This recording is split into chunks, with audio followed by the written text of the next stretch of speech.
तर कसं आहे पब्लिक, मस्त ना मजेत ना. तर आपलं स्वागत आहे आपल्या नवीन दैनंदिनीमध्ये. आज आपल्याला जायचं होतं, लवकर पेपर होता आपला. लगेच रोहित भाऊ म्हणे चल आपल्याला जायचं लवकर. म्हणलं चल लगेच. लगेच जाता जाता आपल्याला दोन मित्र दिसले, त्यांना म्हणलं चला लवकर तुम्ही पण बसा. लगेच आम्ही निघालो. बघितलं तर बाबांच्या पेंटिंग म्हणजे मूर्तीचं काम वगैरे चालू होतं. लगेच मध्ये वगैरे गेलो, कॉलेजमध्ये पोहोचलो आपण. लगेच बघितलं तर आपला मित्र वगैरे होता मस्त. आणि नेमकी इतकं ऊन होतं मित्रांनो, तुम्हाला काय सांगू. गेलो लगेच, शुभम भाऊ मस्त पैकी 2 जणांना घेऊन आले. लगेच त्यांनी गाडी वगैरे पार्क केली. परत आपल्याला बाबांचं दर्शन झालं. लगेच आपला पेपर वगैरे मस्त झाला. आज एक नंबर पेपर होता मित्रांनो, तुम्हाला काय सांगू. पण बाकीच्या मुलांचं रोहित भाऊ एकदम हँग झाले होते आज, तुम्हाला काय सांगू. लगेच आपण बघितलं तर हनुमान मंदिराचं काम चालू होतं. लगेच आजचा पेपर एकदम छान गेला मित्रांनो. लगेच आपण आज पायपे घरी निघालो होतो मित्रांनो. सगळे घरी निघून गेले, मी एकटाच निघालो पायपे.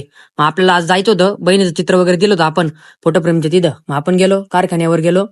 मग तिथं फोटोफ्रेमचं काम चालू होतं. नेमके ते काका बोलले मला चावी दे. तर मग त्यांचं काहीतरी झालं होतं, चावी वगैरे दिली आपण. परत निघालो आपण. फोटो फ्रेम वगैरे काकांनी मस्त बनवून दिलेली होती एकदम. आपण तरी चेक करून घेतली. ह्या बाई माझ्या बहिणीची फोटो फ्रेम आहे. नेमकी तुम्हाला परत ऑर्डर वगैरे द्यायची असली तर मला नक्की कमेंट करून सांगा मित्रांनो.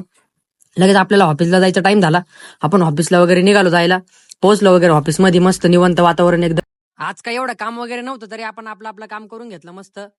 थोडाफार बसलो मित्रांनो, लय थकलेलो होतो आज. एक गरम इतकं होत होतं मित्रांनो, तुम्हाला काय सांगू. फॅन वगैरे लावून सुद्धा खूप गरम होत होतं. लगेच आपण घरी निघालो. मग चला मित्रांनो, पुढच्या व्हिडिओमध्ये भेटू, जय सायनाथ.